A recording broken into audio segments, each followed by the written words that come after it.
Hello everyone, welcome to the channel tech easy pharmacy. तो आज के लेक्चर में हम देखने वाले हैं इम्पॉर्टेंट फार्मास्यूटिक्स एमसीक्यूज़ जो एग्ज़ाम पॉइंट ऑफ व्यू से बहुत ज़्यादा इम्पॉर्टेंट है। तो स्टार्ट करते हैं आज का lecture. What is the primary function of pharmacy education in India. मतलब प्राइमरी फंक्शन क्या है फार्मेसी एजुकेशन का इंडिया में, हम पढ़ क्यों रहे फार्मेसी, तो क्या क्या पॉइंट्स हैं। To manufacture drugs, to provide basic knowledge of medicine and pharmaceutical science, to administer drug to patient और टू डिज़ाइन पैकेजिंग मटेरियल।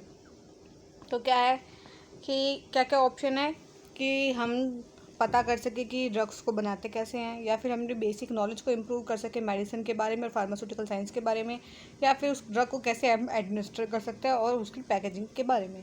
तो right answer is option number B. तो क्या है, to provide basic knowledge of medicine and pharmaceutical science. ठीक है।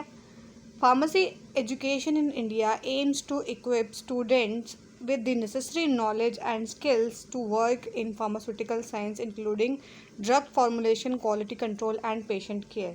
मतलब क्या है, फार्मेसी एजुकेशन का इंडिया में एम क्या है कि वो स्टूडेंट को नेसेसरी नॉलेज स्किल्स प्रोवाइड कर सके और फार्मास्यूटिकल साइंस के बारे में, जिसके अंदर क्या आता है, ड्रग की फॉर्मुलेशन, ड्रग को क्वालिटी कंट्रोल और पेशेंट केयर, ये सारे उसके अंदर इंक्लूड होते हैं। नेक्स्ट एमसीक्यू पे चलते हैं। विच of the following is not a pharmacopoeia. इनमें से ऐसा कौन सा है कि फार्माकोपिया नहीं है वो। आईपी, बीपी, यूएसपी और एफडीए। तो राइट आंसर इज एफडीए। ठीक है। आईपी क्या है, Indian pharmacopoeia, BP British pharmacopoeia, USP United state pharmacopoeia. ठीक है। तो एफडीए क्या होता है, FDA is not a pharmacopoeia but a regulatory body in the United state, while IP Indian pharmacopoeia और ब्रिटिश फार्माकोपिया और यूनाइटेड स्टेट फार्माकोपिया और official collections of drug standard. तो क्या है, एफडीए क्या, एक फार्माकोपिया नहीं है लेकिन एक रेगुलेटरी बॉडी है। कहाँ पे, यूनाइटेड स्टेट में। बाकी जबकि तीनों क्या है, फार्माकोपिया, एक इंडियन, एक ब्रिटिश और एक यूनाइटेड स्टेट। ठीक है। नेक्स्ट एमसीक्यू पे चलते हैं। What is the purpose of Indian pharmacopoeia. जो हमारा आईपी इंडियन फार्माकोपिया, उसका पर्पस क्या है। To provide guidelines for drug packaging, to set quality standards for drug and pharmaceuticals in India, to develop new drug formulation or to regulate the price of medicine। तो right answer is option number B, to set quality standards for drug and pharmaceutical in India। क्या है, IP sets official standards for medicine including there quality, strength and purity. तो जो हमारा Indian pharmacopoeia है उसके अंदर सारी ड्रग्स की फॉर्मुलेशन के बारे में लिखा गया है, उसी को देखते हुए उन्हीं के स्टैंडर्ड्स के अकॉर्डिंग हमें अपनी मेडिसिन की प्रिपरेशन करनी होती है। ठीक है। नेक्स्ट एमसीक्यू क्या है हमारा, which of the following is a disadvantage of using plastic as a packaging material. तो इनमें से कौन सी डिसएडवांटेज है जब हम प्लास्टिक को as a packaging material use करेंगे। अब क्या, लाइट इन वेट होता है, फ्लेक्सिबल होता है, susceptible to degradation from UV light, या फिर ट्रांसपेरेंट होता है। तो option number C is the right answer, susceptible to degradation from UV light. क्या है, plastic can degrade when expose to UV light which can affect the stability of the product. क्या है, जो प्लास्टिक है जब वो एक्सपोज करते हैं हम उसको यूवी लाइट, जब भी उस पर यूवी लाइट पड़ती है तो क्या होता है, उसकी स्टेबिलिटी क्या होती है, डिक्रीज होना शुरू हो जाती है, जिसकी वजह से वो क्या प्रोडक्ट में लीच आउट तो हो सकता है और उसकी स्टेबिलिटी को इफेक्ट कर सकता है। ठीक है। इसलिए ये क्या एक डिसएडवांटेज है प्लास्टिक को यूज़ करने का। ठीक है, as a packaging material. Next question क्या है, which of the following is a preservative use in pharmaceutical formulation. इनमें से कौन सा ऐसा प्रिजर्वेटिव है जो कि फार्मास्यूटिकल फॉर्मुलेशंस में हम यूज़ करते हैं। तो सबसे पहला है सोडियम क्लोराइड, पैराबिन, ग्लूकोज या फिर स्टार्च। तो कौन सा है, answer is option number B, paraben. तो क्या है, paraben are commonly use for preservatives to prevent microbial growth in pharmaceutical product. तो हम क्यों इस्तेमाल करते हैं इसको, ताकि हम माइक्रोबियल ग्रोथ को रोक सकें हमारे फार्मास्यूटिकल प्रोडक्ट में। तो next MCQ, what is the main objective of size reduction in pharmaceutical process. जो हम साइज रिडक्शन करते हैं किसी भी पार्टिकल का, तो उसका मेन ऑब्जेक्टिव क्यों है, क्या है, मतलब करते ही क्यों है। तो क्या क्या है option, to improve drugs solubility, to reduce the production time, to make the drug more potent or to reduce the particle size for better adsorption। तो राइट आंसर क्या है? Option number D, to reduce the particle size for better absorption. क्या size reduction से क्या होता है? वो increase करता है सरफेस एरिया को, जो कि किस लिए इम्प्रूव, वो क्या करता है? सॉल्युबिलिटी को इम्प्रूव करेगा, एब्जॉर्प्शन को ऑफ ड्रग को इम्प्रूव करेगा। ठीक है, तो देखो सारे ऑप्शन इसमें आपको लगेंगे ये भी सही है, ये भी सही है, ये भी सही है, बट आपको जो सबसे ज़्यादा एक्यूरेट होता है वो चूज़ करना होता है। ठीक है, the hammer mill is use for which process? अब हैमर मिल को हम कौन सी प्रोसेस में यूज़ करते हैं? मिक्सिंग में, साइज रिडक्शन में, फिल्ट्रेशन में, या फिर ड्राइंग में? तो option number B is right, size reduction. Hammer mill किस में होता है? साइज रिडक्शन में। और hammer mill is use to reduce the size of the material by impacting them with the hammers at high speed. तो क्या है, hammer mill को हम साइज रिडक्शन में यूज़ करते हैं, उसमें क्या हैमर्स अटैच होते हैं जो कि फोर्स लगाते हैं और वो क्या करते हैं?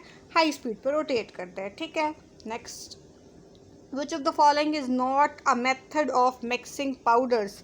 इनमें से कौन सा ऐसा मेथड नहीं है जो कि पाउडर की मिक्सिंग का टाइप नहीं है? तो क्या double cone blender, turbine mixer, Silverson mixer, homogeniser, या फिर बॉल मिल? तो आंसर इज बॉल मिल, क्योंकि बॉल मिल किस में आता है? साइज रिडक्शन में आता है। The ball mill is primarily use for size reduction, not for mixing powder. ठीक है, बाकी तीनों मिक्स पाउडर की मिक्सिंग में हेल्प करते हैं। नेक्स्ट क्या है, what is the purpose of filtration in pharmaceutical manufacturing? तो जो हम फिल्ट्रेशन की प्रोसेस करते हैं उसका क्या रोल है मैन्युफैक्चरिंग में? तो क्या है, to separate different particle sizes, to remove impurities और microorganism, to dissolve powder, और टू एनहांस सॉल्युबिलिटी? तो आंसर क्या है? to remove impurities or microorganisms. Filtration is used to remove solid particles and microorganisms from liquid in pharmaceutical process. तो filtration को हम use करते हैं सॉलिड पार्टिकल को रिमूव करने के लिए, माइक्रो ऑर्गेनिज्म को रिमूव करने के लिए, किस में से? लिक्विड में से, किस फार्मास्यूटिकल प्रोसेस के अंदर। ठीक है, फिर क्या है, which of the following is an example of drawing technique use in pharmaceuticals? मतलब इनमें से ऐसी कौन सी प्रोसेसेस है जो कि जिसके अंदर ड्राइंग टेक्निक को हम यूज़ करते हैं फार्मास्यूटिकल में? तो क्या है, hammer mill, fluidise bed dryer, turbine mixer और साइक्लोन सेपरेटर? तो answer is fluidise bed dryer. ठीक है, अब क्या है, the fluidise bed dryer is use for drawing powder and the granules by passing warm air through the material. तो fluidise bed dryer में क्या होता है कि किसी भी, ये क्या करता है, पाउडर को ड्राई करता है, और जो भी क्या होते हैं ग्रैनुअल्स होते हैं उनके अंदर जो एक इक्विपमेंट होता है फ्लूडाइज बेड ड्रायर, उसके अंदर क्या होती है, वार्म एयर को हम पास कराते हैं, जिसकी वजह से वो क्या करते हैं, पहले तो वो हवा में फ्लोट करते हैं, तो जिसकी वजह से उनके ऊपर वो जो वार्म एयर होती है वो अप्लाई होती है। ठीक है, और उसकी वजह से वो क्या हो जाता है, ड्राई हो जाते हैं। ठीक है, freeze dryer is also known as, freeze dryer का दूसरा नाम क्या है? लायोफिलाइजेशन, एडजॉर्प्शन, फिल्ट्रेशन और distillation. So right answer is lyophilization. तो क्या, फ्रीज ड्रायर और lyophilization is a method of drying that involves freezing the material and then removing water under vacuum. मतलब क्या है, फ्रीज ड्राइंग होता क्या है कि एक मेथड है जिसके अंदर हम क्या करते हैं, बेसिकली ड्राइंग कराते हैं। कैसे कराते हैं, हम क्या करेंगे, मटेरियल को पहले फ्रीज करेंगे और उसके बाद में उसका वाटर को हम रिमूव कर देंगे वैक्यूम की कंडीशन में। ठीक है, ये तो ये होता है लायोफिलाइजेशन। फिर क्या, what does extraction in pharmaceutical manufacturing refer to? Extraction का मतलब क्या है? Removing the active ingredient from a plant और natural source, mixing ingredient to form a tablet, reducing the particle size, or filtrating a solution. So right answer is removing the active ingredient from a plant or natural source. Extraction involve obtaining active compounds from raw material like plants और animal sources. तो extraction के अंदर क्या होता है कि हम क्या करते हैं, एक्टिव जो भी कंपाउंड्स होते हैं उनको निकाल लेते हैं हमारे रॉ मटेरियल्स में, जैसे कि प्लांट और एनिमल सोर्सेज हो गए। ठीक है, next MCQ, what is the main feature of a sustain release tablet? Sustain release tablet का मेन फीचर क्या है, हम उसे क्यों यूज़ कर रहे हैं? ठीक है, रैपिड ड्रग रिलीज होता है उसमें, drug is release over an extended period, one time drug release या नो ड्रग रिलीज? तो right option is option number B, drug is release over an extended period. क्या, sustain release tablet release the drug slowly over the time to maintain therapeutic level in the body. तो हम sustain release tablet को क्यों बनाते हैं, क्योंकि उसके अंदर क्या होता है, सस्टेन जो रिलीज में ड्रग ना स्लोली ओवर द टाइम क्या होती है, रिलीज होती रहती है हमारी बॉडी में। तो इसके लिए हम इसको लेते हैं। तो ये मतलब इसका लेने का मतलब एक एडवांटेज क्या रहता है कि हमें बार बार उस दवाई को नहीं लेना पड़ता। तो जब जब इसमें थोड़ी थोड़ी देर में जब ये दवाई हमारी बॉडी में रिलीज़ होती रहती है तो उसकी वजह से उसका इफेक्ट बना रहता है हमारी बॉडी में। तो इस वजह से हमें वो दवाई दोबारा नहीं लेनी पड़ती। तो ये क्या इसका एडवांटेज, इसलिए हम सस्टेन रिलीज टैबलेट को बनाते हैं। नेक्स्ट क्या है, what is the characteristic of soft gelatin capsule. तो क्या है characteristic, made of hard gelatin, typically used for liquid formulation, have a solid form, are harder than hard gelatin capsule। तो answer is typically use for liquid formulation. जो भी soft gelatin capsule होता है उनको हम लिक्विड फॉर्मुलेशन के लिए use करते हैं। जैसे विटामिन ई का कैप्सूल हो गया, फिश ऑयल का कैप्सूल आता है तो उसका कैप्सूल हो गया, तो वो सॉफ्ट जिलेटिन कैप्सूल्स है। ठीक है, soft gelatin capsules are design to encapsulated liquid formulation unlike hard capsule use which are use for solid. जो कि और हार्ड जिलेटिन कैप्सूल किसके लिए यूज़ किया जाता है, सॉलिड के लिए। ठीक है, what is the main advantage of using syrups as oral liquid preparations.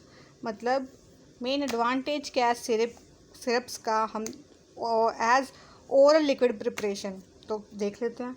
They are easy to administer to children, they have very long shelf life, they are insoluble in water और they are very acidic. तो right answer is they are easy to administer to children. तो क्या है, वो easily हम administer कर सकते हैं चिल्ड्रन में। मतलब जो बच्चे होते हैं उनको मतलब अब जो अगर हम उसको टैबलेट देंगे तो लेंगे कैसे, नहीं ले सकते बच्चे। तो इसलिए हम सिरप्स का इस्तेमाल करते हैं। ठीक है, syrups are often use in pediatric formulation due to their sweet taste and ease of administration. तो सिरप क्या है, हम पीडियाट्रिक फॉर्मुलेशन में जनरली यूज़ करते हैं क्योंकि उसका स्वीट टेस्ट उसको ईजिली एडमिनिस्टर करने के लिए।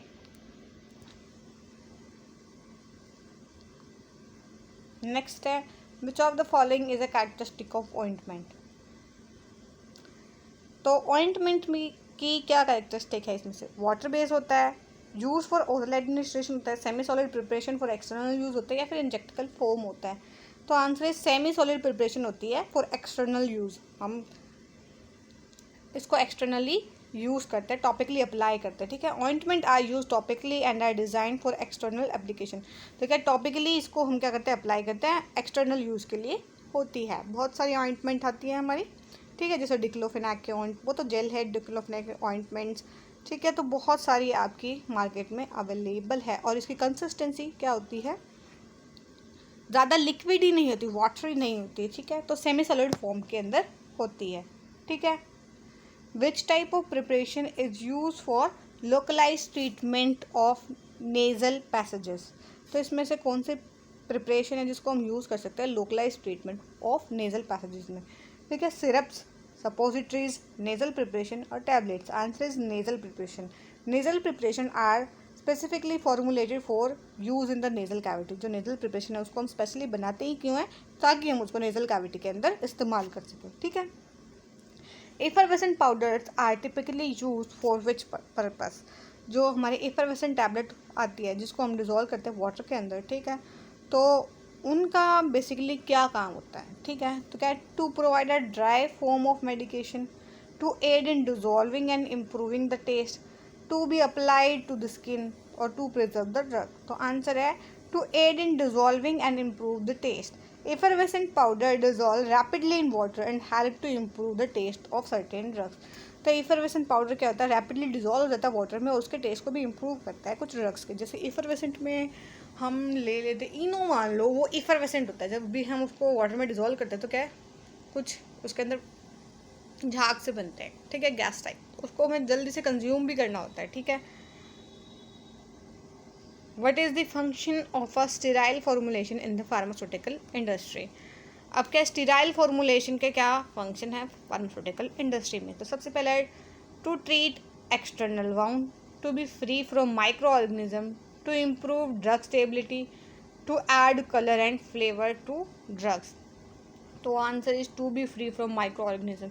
बहुत इंपॉर्टेंट पॉइंट है। कोई भी स्टेराइल फॉर्मुलेशन हो तो उसके अंदर कोई भी माइक्रो ऑर्गेनिज्म नहीं होना चाहिए, और जब भी हम उसको एडमिनिस्टर कराते हैं तब भी हम इस बात का ध्यान रखते हैं कि उसके अंदर कोई भी माइक्रोबियल कंटामिनेशन ना हो। अगर एक बार उसके अंदर अगर कोई माइक्रोबियल कंटामिनेशन हो गया और अगर हमने वो ड्रग इंजेक्ट कर दी किसी की बॉडी में तो वो बहुत ज़्यादा सीरियस हो सकती है। ठीक है, तो ये इसमें बहुत ज़्यादा ध्यान रखा जाता है। Sterile formulation injectables are prepared to be free of any microbial contamination to ensure patient safety. Patient safety को इंश्योर करने के लिए ये क्या होने चाहिए, माइक्रोब से फ्री होने चाहिए। ठीक है, नेक्स्ट है what does GMP stand for. अब जीएमपी की फुल फॉर्म क्या है, general manufacturing practice, good management practice, general medical practice या फिर गुड मैन्युफैक्चरिंग प्रैक्टिस। तो आंसर है good manufacturing practice. GMP refers to the practice allowed in the manufacturing of pharmaceutical to ensure quality and safety। तो GMP क्या है, एक ऐसी practice है जो कि अलाउ करती है मैन्युफैक्चरिंग किसी भी फार्मास्यूटिकल इंडस्ट्री में, जो जिसके अंदर वो इंश्योर करते हैं क्वालिटी और सेफ्टी किसी भी प्रोडक्ट की। ठीक है, किसी भी प्रोडक्ट की नहीं, मतलब फार्मास्यूटिकल प्रोडक्ट्स। ठीक है, calibration is important in pharmaceutical manufacturing because calibration का क्या इम्पोर्टेंस है। ठीक है, फार्मास्यूटिकल इंडस्ट्री में ensure equipment function correctly, reduce the cost of production, improve drug stability और increase production time. Answer is ensure equipment function correctly. Calibration ensure that pharmaceutical manufacturing equipment operates within defined parameters for accurate and safe production। मतलब calibration क्या ensure करती है कि pharmaceutical जो manufacturing हुई है, equipments उसमें जो ऑपरेट हो रहे हैं उनका डिफाइंड पैरामीटर है वो एक्यूरेट और सेफ प्रोडक्शन हो उससे। ठीक है, नेक्स्ट है what is the main challenge of novel drug delivery system NDDS। ठीक है, तो क्या है, high cost of manufacturing, limited therapeutic application, difficult to administer या फिर लिमिटेड एफिकेसी। तो right answer is high cost of manufacturing. तो NDDS को हमने क्यों इंट्रोड्यूस किया, often involve complex technologies that can lead to high manufacturing cost. इसके अंदर बहुत सारी ऐसी कॉम्प्लेक्स टेक्नोलॉजीज आ जाती है जिसकी वजह से क्या है, high cost of manufacturing. Which of the following is an example of liquid oral preparation. इसमें से लिक्विड ओरल प्रिपरेशन कौन सी है, क्रीम है, कैप्सूल है, सिरप है या फिर ऑइंटमेंट है। तो answer is syrup. Syrup are liquid oral preparation use for administration in liquid form. ठीक है, फिर क्या है, what is the main advantage of freeze drying process in pharmaceutical. जो हमने फ्रीज ड्राइंग किया था जिसका अनदर नेम लायोफिलाइजेशन भी था, अभी हमने एक MCQ किया है, तो उसका मेन एडवांटेज क्या है, retains the active ingredient, make drug more soluble, allow for better absorption, increase drug stability. तो आंसर है इंक्रीज ड्रग स्टेबिलिटी।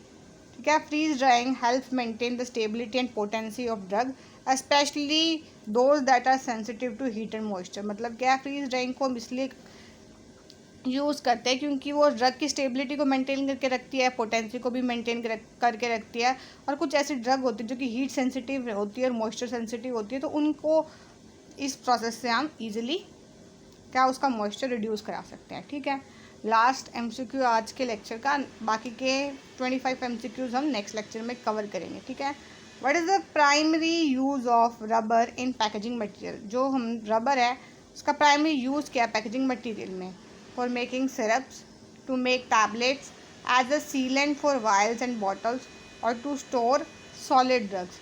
क्या है कि अब इसको हम सिरप बनाने में या टैबलेट में या फिर सीलेंट के तौर पे या फिर टू स्टोर सॉलिड ड्रग। तो क्या है, as a sealant for vials and बोतल, मतलब जो वाइल्स होती है उनके ऊपर रबर की कवरिंग लगी हुई होती है। ठीक है, तो उसको सील करने के लिए बॉटल्स को, ठीक है, ताकि उसके अंदर माइक्रोबियल कंटामिनेशन ना हो। Rubber is commonly use in pharmaceutical packaging as a sealing material for vials and बोतल टू प्रिवेंट कंटामिनेशन, ताकि कोई भी कंटामिनेशन ना हो, इसलिए हम रबर को यूज़ करते हैं।